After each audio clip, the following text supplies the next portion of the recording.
How to relieve eye fatigue quickly?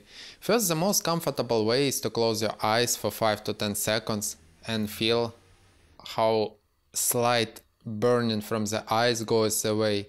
It would help if you learn to feel the eye muscle and imagine how they relax and the tension disappears, and stop pressing on the eyeball.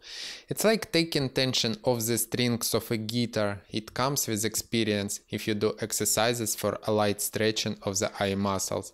There is a video on my channel, 3 best exercises for myopia. When the eyes return to the central position, the tension from the eye muscle is released.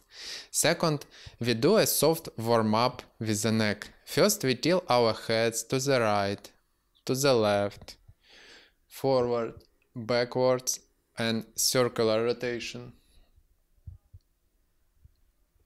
We feel how the eye strain has passed after the warm-up. Improved blood circulation in the brain and in the eyes should be a little better to see.